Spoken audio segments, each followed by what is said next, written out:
is turning into a late night in Lansing. Still no vote at this hour. Both the House and Senate need to approve a compromise that would put a proposal on your ballot in May, asking voters whether you want to raise the state sales tax to pay for better roads. Political reporter Rick Albin has been in Lansing since this morning when the compromise was first announced. So, Rick, is this going to happen?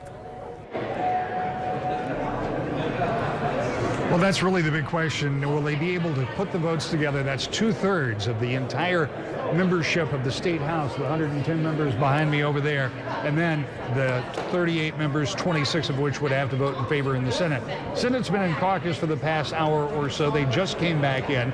They're picking up other legislation. There's still some other, what we categorize as smaller bills that they're dealing with that really are not connected with the road deal, which is what we've really been focused on here.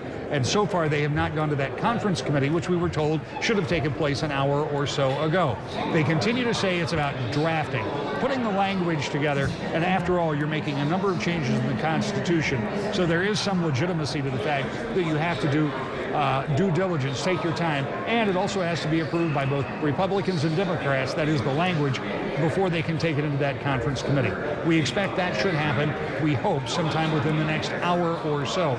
There's a little bit of a technical glitch coming up here in just about an hour. That is, if you get down to midnight, then the sessions have to come to an end.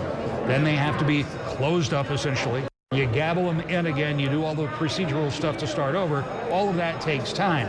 Now, the good news is, because you have to post conference committee meetings 6 hours in advance, they've had the forethought to go ahead and do that. So there's a meeting posted just after midnight. So if nothing happens until then, we can continue this process. But the longer it goes, obviously, it's going to take that much longer to get it all the way through the House and all the way through the Senate.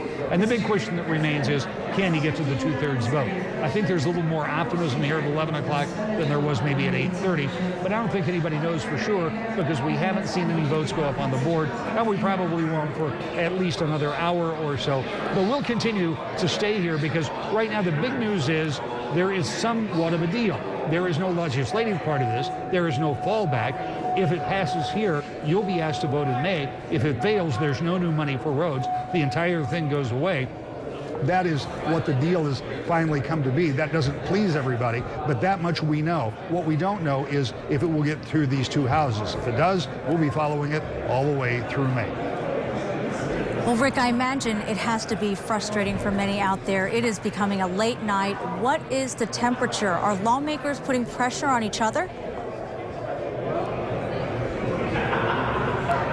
Yeah, they really are. And that's exactly what's happening now because there are a couple of things working. One is there's some lawmakers that just don't like this bill. They wanted a legislative result. What they really wanted, many of them, they wanted to say, look, we will pass a gas tax, for example, and then we'll pass a resolution, a ballot initiative that says you can go to the polls and vote.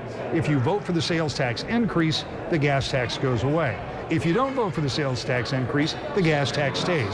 Either or, but either way, there's money for the roads. Instead, what they got was a double tax increase with spending that goes far beyond roads. Schools, earned income tax, and other things are included in this. And there's no fallback plan. So you're not raising just the gas tax or just the sales tax. You're raising them both.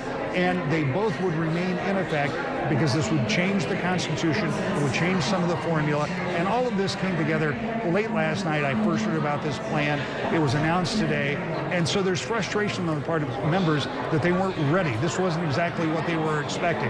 Nonetheless, it seems that they have pushed and pulled and prodded, and they may have enough votes on both ends. But again, as I say, I keep coming back to this. One of the reasons I'm still here is because I can't be 100% sure. Right now, if either house fails to pass this, we're back at zero, and there's really no time left in the session to get anything else done. Well, Rick, we have your expertise out there in Lansing. We already called in our Daybreak crews, and they'll be heading that way as well. So make sure that everyone stays tuned to Daybreak for the very latest on this. Thank you, Rick. And here's a breakdown of the plan that we would be voting on in May. This, of course, if the legislature can get this done. You would be asked to increase the sales tax from 6 to 7% in the state and eliminate the sales tax on gas. If that's approved, bills passed by the legislature would then go into effect. The sales tax on gas would be replaced by a fuel tax, resulting in gas going up about 3 cents a gallon. It would also eliminate a discount on new vehicle registration fees.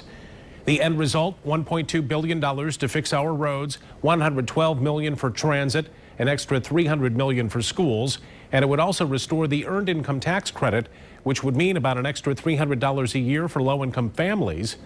But once again, lawmakers have to pass this first. We'll let you know as soon as that vote happens.